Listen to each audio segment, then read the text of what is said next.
Hello विद्यार्थी मित्रांनो, global ऑनलाईनमध्ये तुमचे स्वागत आहे. विद्यार्थी मित्रांनो, महाराष्ट्र बीएड सीईटी 2025 या सिरीजमध्ये आपण वेगवेगळ्या विषयावरती यापूर्वी पण व्हिडिओ पाहिलेत. तर हा जो व्हिडिओ असणार आहे, या व्हिडिओमध्ये आपण महाराष्ट्र बीएड सीईटीचा अभ्यास 100 दिवसामध्ये पूर्ण कसा करायचा आणि 100 दिवसामध्ये कुठल्या विषयाला किती वेळ द्यायचा आणि कोणत्या दिवशी कोणता टॉपिक करायचा याच्यावरती आज डिटेल डिस्कशन करणार आहोत. आजच्या व्हिडिओमध्ये मी तुम्हाला 100 दिवसाचा रोड मॅप देत आहे, जेणेकरून बीएड सीईटी साठी तुमचं प्रिपरेशन खूप इझी होणार आहे. तर विद्यार्थी मित्रांनो, चला सुरू करूया आजच्या व्हिडिओला. मित्रांनो, जसं की आपल्याला माहिती आहे, 27 नोव्हेंबरच्या महाराष्ट्र सीईटी सेलच्या नोटिफिकेशननुसार 24, 25, 26 मार्च 2025 या दिवशी बीएड सीईटी होणार आहे आणि साधारणतः 100 दिवस या बीएड सीईटीला आपल्याकडे शिल्लक आहेत. आणि तसं जर पाहिलं तर हा वेळ सफिशियंट आहे बीएड सीईटीचं प्रिपरेशन करण्यासाठी. जसं मी तुम्हाला मागील काही व्हिडिओमध्ये सांगितलं होतं की आपल्याला एक स्ट्रॅटेजी डिसाईड करणं महत्त्वाचं आहे आणि स्ट्रॅटेजी जर व्यवस्थित आपण प्लॅन केली तर आपल्याला बीएड सीईटी इझिली क्रॅक करणं पॉसिबल आहे आणि आपल्याला हवं ते गव्हर्नमेंट कॉलेज आपण व्यवस्थित प्लॅनिंग करून नक्कीच मिळवू शकतो. त्यासाठी जसं की मी तुम्हाला सांगितलं आहे की तुमचं जे टाइम मॅनेजमेंट आहे ते इफेक्टिव्हली करायचं आहे. तुमचं जे स्टडी मटेरियल आहे ते तुम्हाला चांगल्या क्वालिटीचं वापरायचं आहे. त्याच्यानंतर एमसीक्यूची मॅक्सिमम प्रॅक्टिस करायची आहे. सोबत प्रिव्हियस इयरचे क्वेश्चन पेपर्स जे आहेत ते पण तुम्ही रेफर करायचे आहेत आणि तुमचा या अभ्यासाचा प्रोग्रेस किती झालाय हे पाहण्यासाठी रेग्युलर तुम्हाला मॉक टेस्ट पण द्यायचे. तर विद्यार्थी मित्रांनो, आज मी तुम्हाला जे प्लॅनिंग देत आहे त्याच्यामध्ये तुम्हाला डेली 3 तास बीएड सीईटीच्या स्टडीसाठी सेपरेट द्यायचे. तुमचं एक्झिस्टिंग जो स्टडी असेल, तुमचं एक्झिस्टिंग दुसरं काही काम असेल ते करून तुम्हाला हा एक्स्ट्रा 3 तासांचा वेळ बीएड सीईटीसाठी देणं आवश्यक आहे. आणि माझी खात्री आहे, जर तुम्ही हा वेळ देऊ शकलात तर नक्कीच बीएड सीईटीमध्ये खूप चांगले पर्सेंटाईल तुम्हाला मिळू शकतात. तर शॉर्टमध्ये आपण बीएड सीईटीचा जो सिलेबस आहे तो पहिले पाहूयात. जसं की आपल्याला माहिती आहे, याच्यामध्ये मेंटल ॲबिलिटीला 40 मार्क्स असतात. त्यानंतर टीचिंग ॲप्टिट्यूडला 30 मार्क्स या परीक्षेमध्ये असतात. राहिला विषय जनरल नॉलेज की ज्याला 30 मार्क्स या एक्झाममध्ये अलॉट करण्यात आलेले आहेत. आणि या एक्झामचा जो पॅटर्न आहे त्याच्यामध्ये मोड ऑनलाईन आहे, मीडियम हे मराठी किंवा इंग्लिश आहे. टोटल मार्क्स याच्यामध्ये 100 असतील. टोटल क्वेश्चन्स जे आहेत ते 100 असतील. टाईप ऑफ क्वेश्चन्स हे एमसीक्यू असतात आणि वेळ हा 90 मिनिटांचा या परीक्षेसाठी असतो. या परीक्षेमध्ये निगेटिव्ह मार्किंग सिस्टीम नाहीये. तर विद्यार्थी मित्रांनो, आपल्याला या सीईटीचा अभ्यास करताना आपल्याला 3ही सब्जेक्ट सोबत घेऊन चालणं खूप महत्त्वाचं आहे. आणि आपण सुरुवात फाउंडेशन आणि बेसिक पासून केलेली कधीही चांगलं. तर पहिल्या वीकमध्ये आपण टीचिंग ॲप्टिट्यूड मधून लीडरशिप क्वालिटीज करायच्या.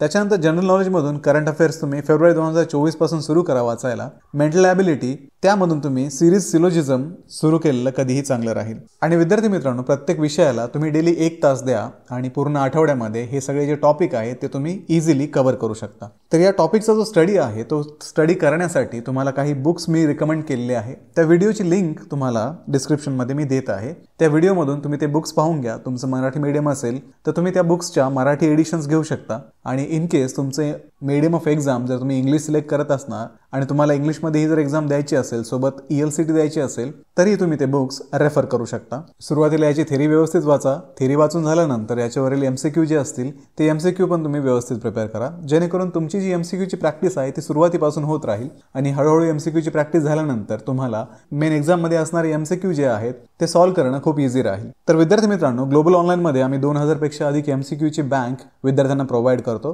ती तुम्ही महाराष्ट्र बीएड सीईटी 2025च्या कोर्समधून अवेल करू शकता. त्यानंतर पुढचा जो वीक असणार आहे, वीक 2, त्याच्यामध्ये तुम्हाला टीचिंग ॲप्टिट्यूड मधून communication skill, verbal non verbal, general knowledge मधून इंडियन हिस्ट्री, मिडिव्हल, त्याच्यानंतर कल्चरल हेरिटेज आणि मेंटल ॲबिलिटी मधून कोडिंग डिकोडिंग हा टॉपिक तुम्ही सिलेक्ट करा. पूर्ण आठवड्यामध्ये तुम्हाला अगेन 7 तास मिळतात. या 7 तासामध्ये हे टॉपिक्स कव्हर करणं पॉसिबल आहे. सोबत एमसीक्यूची प्रॅक्टिस करा, थेरी व्यवस्थित करा आणि इनकेस तुमचा मागचा वीकचा काही बॅकलॉग शिल्लक राहिला असेल तर तुम्ही या वीकमध्ये तो ॲडजस्ट करून कव्हर अप करू शकता. याच्यानंतर वीक 3 मध्ये तुम्हाला टीचिंग ॲप्टिट्यूड मधून changes in education and society, general knowledge मधून जिओग्राफी, मेंटल ॲबिलिटी मधून ॲनॉलॉजीज हे टॉपिक तुम्ही वीक 3 मध्ये करू शकता. आणि मित्रांनो, लक्षात ठेवा, ज्यावेळेस तुम्ही स्टडी कराल त्यावेळेस तुम्हाला तुमच्याकडे असणारे जे स्टडी मटेरियल आहे ते व्यवस्थित चांगल्या क्वालिटीचं असणं महत्त्वाचं आहे, कारण याच्यावरती तुमचा सीईटीचे स्कोर डिपेंड असणार आहे. जर तुमचं जे स्टडी मटेरियल आहे ते मॅक्सिमम सगळे टॉपिक कव्हर करणारा असेल तर तुमच्याकडून कुठलाही टॉपिक सुटणार नाही आणि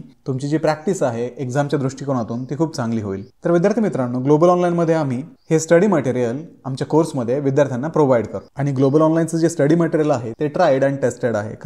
कारण ग्लोबल ऑनलाईनमध्ये वर्षानुवर्ष BEd CETचे हे कोर्सेस कंडक्ट होत असतात आणि दरवर्षी जसा महाराष्ट्र CET सेल या परीक्षेचा सिलेबस अपडेट करत असते त्याचप्रमाणे आमचं जे स्टडी मटेरियल आहे ते पण आम्ही अपडेट करून विद्यार्थ्यांना त्या वर्षी कोर्समध्ये प्रोव्हाइड करतो. याच्यानंतर पुढचा जो वीक असणार आहे वीक 4, याच्यामध्ये तुम्ही टीचिंग ॲप्टिट्यूडमधून प्रोफेशनल कमिटमेंट, त्याच्यानंतर जनरल नॉलेजमधून Indian history, modern, environmental issues हे करू शकता. मेंटल ॲबिलिटीमधून क्लासिफिकेशन तुम्ही करा आणि सेम मागच्या आठवड्याचा जो बॅकलॉग तुमचा शिल्लक असेल तो याच्यामध्ये कव्हर करा. त्यानंतर येतो वीक 5. वीक 5 मध्ये तुम्हाला टीचिंग ॲप्टिट्यूडमधून inclusive education and stakeholder collaborations हा टॉपिक करा. जनरल नॉलेजमधून सायन्स अँड टेक्नॉलॉजीवरती भर द्या. मेंटल ॲबिलिटीमधून प्रॉब्लेम्स ऑन डायस याच्यावरती पूर्ण वीक तुम्ही, आणि लक्षात ठेवा प्रत्येक सब्जेक्टला तुम्हाला 1 तास द्यायचा आहे. इन केस तुमचं जर 1 तासाच्या आत कव्हर होत असेल तर वेल अँड गुड. त्याच्यामध्ये आयदर तुम्ही मागचा सिलेबस कव्हर करू शकता जो तुमच्याकडनं राहिला आहे, किंवा पुढचा ॲडव्हान्स पण तुम्ही करू शकता, किंवा एक्स्ट्रा MCQची प्रॅक्टिस तुम्ही उरलेल्या वेळामध्ये पण करू शकता. त्यानंतर येतो वीक 6, ज्याच्यामध्ये तुम्हाला टीचिंग ॲप्टिट्यूड मधले जे टॉपिक्स तुम्ही केलेत तर त्यांची रिव्हिजन करणं इथे तुम्हाला पॉसिबल होणार आहे. जनरल नॉलेजमधून तुम्ही सिविक्स करा. मेंटल ॲबिलिटीमधून verbal and non verbal reasoning करू शकता. त्याच्या बेसिक कॉन्सेप्ट तुम्ही वीक 6 मध्ये करू शकता. आता वीक 6 मध्ये तुम्ही स्टडी करताय म्हणजे ऑलमोस्ट तुम्हाला अभ्यासाला सुरू करून 1.5 महिना होत आलेला आहे. तुमची सिटिंगची कॅपॅसिटी वाढली असेल आणि तुमची ग्रास्पिंग पॉवर सुद्धा या वेळामध्ये वाढलेली असेल. आता यामध्ये तुम्ही कमीत कमी वेळेमध्ये मॅक्सिमम स्टडी त्याच्या पुढील वीक्समध्ये करू शकता. ज्या वीकमध्ये तुम्हाला मॅक्सिमम वेळ अवेलेबल आहे त्याच्यामध्ये तुम्ही मॅक्सिमम वेळ या सब्जेक्टसाठी देणं महत्त्वाचं आहे. इन केस एखाद्या वीकमध्ये तुमची एक्झाम असेल आणि त्यावेळेस तुम्हाला तेवढासा जर वेळ मिळत नसेल तर तो वेळ तुम्ही आधीच ॲडव्हान्समध्ये स्टडी करून युटिलाइज करू शकता. त्यानंतर पुढचा जो वीक असणार आहे वीक 7, त्याच्यामध्ये तुम्ही पॉलिटिकल सायन्स याच्यामधून, जनरल नॉलेजमधून पॉलिटिकल सायन्स करा. मेंटल ॲबिलिटी या सब्जेक्टमधून blood relation, family relation, direction sense हे टॉपिक्स तुम्ही मेंटल ॲबिलिटीमधून वीक 7 मध्ये करा. आणि वीक 7 मध्ये लक्षात ठेवा तुम्हाला मॉक टेस्ट सुरू करायचे आहेत, कारण तुमचा बराचसा पार्ट जो आहे सिलेबसचा इथे कव्हर झालेला असेल आणि त्या सिलेबसच्या पार्टवरती ओरिएंटेड असणाऱ्या मॉक टेस्ट तुम्ही इथे करणं अपेक्षित आहे. तर विद्यार्थी मित्रांनो, ह्या मॉक टेस्ट करायच्या कुठून? प्रश्न येतो की मॉक टेस्ट म्हणजे काय आणि मॉक टेस्टचा यूज काय? तर मॉक टेस्ट ज्या असतात त्या अशा टेस्ट असतात की ज्याच्यामध्ये आपल्या एक्झामचं प्रिपरेशन किती झालंय आणि आपण कुठल्या सब्जेक्टमध्ये कमी पडतोय आणि कुठल्या सब्जेक्टला आपण जास्तीत जास्त वेळ द्यायला हवा ते आपल्याला याच्या रिझल्टवरनं कळतं. कुठला सब्जेक्ट आपल्याला इझी वाटतोय, त्यातला कुठला टॉपिक आपल्याला इझी वाटतोय किंवा कुठला टॉपिक आपल्याला टफ वाटतोय ते आपण ज्यावेळेस क्वेश्चन सॉल्व्ह करू त्यावेळेस आपल्याला कळणार आहे. आणि या मॉक टेस्ट आम्ही ग्लोबल ऑनलाईनमध्ये महाराष्ट्र BEd CET 2025 या कोर्समध्ये प्रोव्हाइड करतो. या कोर्समध्ये तुम्हाला डेली लाईव्ह लेक्चर्स मिळतात. त्याच्यानंतर संपूर्ण अभ्यासक्रमावरचे रेकॉर्डेड व्हिडिओ लेक्चर्स पण अवेलेबल आहेत. त्याच्यानंतर संपूर्ण अभ्यासक्रमाच्या नोट्स आणि 2000 पेक्षा अधिक MCQची बँक सुद्धा विद्यार्थ्यांना या कोर्समध्ये प्रोव्हाइड केली जाते. आणि प्रिपरेशनच्या दृष्टिकोनातून महत्त्वाचा असणाऱ्या मॉक टेस्ट आम्ही या कोर्समध्ये विद्यार्थ्यांना प्रोव्हाइड करतो. तर मित्रांनो, दरवर्षी ग्लोबल ऑनलाईनमध्ये आमच्याकडे अनेक विद्यार्थी या कोर्समध्ये सहभागी होतात आणि खूप चांगले मार्क्स या कोर्समधून BEd CET मध्ये त्यांनी मिळवलेले आहेत. कारण हा कोर्स स्पेशली BEd CETच्या विद्यार्थ्यांसाठी डिझाईन केलेला आहे. तर हा कोर्स जॉईन करण्यासाठी तुम्ही स्क्रीनवरती दिलेल्या नंबरवरती व्हॉट्सअपद्वारे कॉन्टॅक्ट करू शकता किंवा ग्लोबल ऑनलाईन ॲप डाउनलोड करून त्यामध्ये पण तुम्ही हा कोर्स परचेस करू शकता. हा कोर्स ॲपमध्ये परचेस कसा करायचा याच्या ज्या स्टेप्स आहेत मी तुम्हाला खाली पिन कमेंटमध्ये देत आहे. तर या कोर्सची लाईव्ह बॅच जी आहे ती 9 डिसेंबरला आम्ही सुरू केली आहे. सोबतच 16 डिसेंबरला एक बॅच सुरू होत आहे. तुम्ही आता 9 डिसेंबरची बॅच पण जॉईन करू शकता किंवा तुम्हाला जर 16 डिसेंबरची बॅच जॉईन करायची असेल तर तुम्ही तीही करू शकता.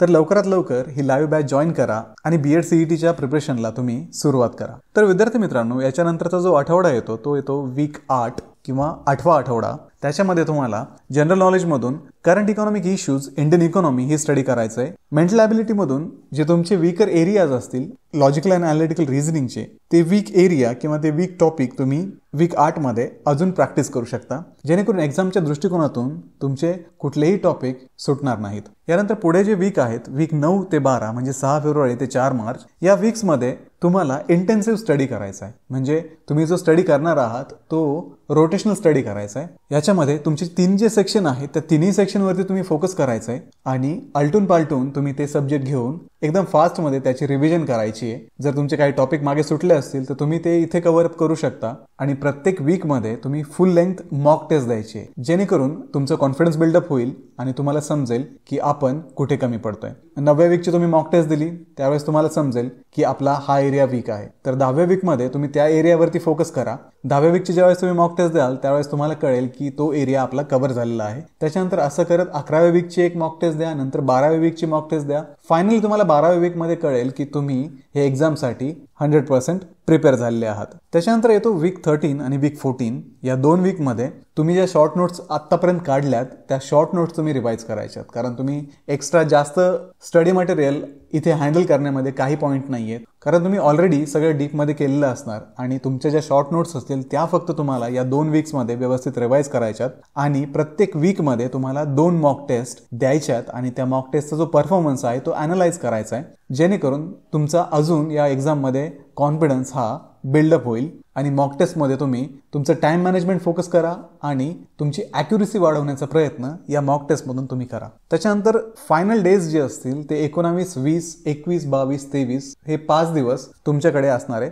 आणि याच्यामध्ये तुम्हाला फक्त क्विक रिकॅप करायचा आहे. फक्त की नोट्स ज्या असतील तुमच्या त्या तुम्ही इथे रेफर करा आणि फक्त ओव्हरलुक करायचं आहे. तुम्हाला खूप जास्त डीपमध्ये स्टडी करायचं नाही आणि थोडे थोडे MCQ हे प्रत्येक टॉपिकमध्ये सॉल्व्ह करण्याचा प्रयत्न करा, जेणेकरून तुम्हाला ते MCQची सवय ही अगदी एक्झामच्या आदल्या दिवशीपर्यंत राहील. आणि जसं तुम्ही रेग्युलर MCQ सॉल्व्ह करताय एक्झामच्या दिवशी तुम्हाला वेगळं काही वाटणार नाही, कारण तुमचं MCQ सॉल्व्ह करण्याचं तोपर्यंत रुटीन बनलेलं असेल. या टाइममध्ये इन केस तुम्हाला वाटलं की तुमचा हा टॉपिक तुम्ही सुरुवातीपासून केलाच नाहीये, हा टॉपिक राहून गेलाय, असे टॉपिक तुम्ही त्या दिवसामध्ये अजिबात करू नका, कारण त्याच्यामुळे तुमच्या रिव्हिजनवरती इफेक्ट होईल. त्याच्यानंतर तुमचं कॉन्फिडन्स वीक होण्याची शक्यता असते. खूप हाय टाइम आहे हा आणि आपल्याला याच्यामध्ये फक्त फायनल टचअप करायचे. कुठलाही नवीन विषय काढायचा नाही, कुठलाही नवीन टॉपिक याच्यामध्ये करायचा नाही. जेवढे टॉपिक आपण याच्यापूर्वी केलेत त्याच टॉपिकवरती तुम्ही कॉन्सन्ट्रेट करायचं आहे आणि तुमचा कॉन्फिडन्स हळूहळू या दिवसामध्ये बिल्डअप करत राहायचं आहे. तर विद्यार्थी मित्रांनो, हे होतं पूर्ण 100 दिवसाचं शेड्यूल.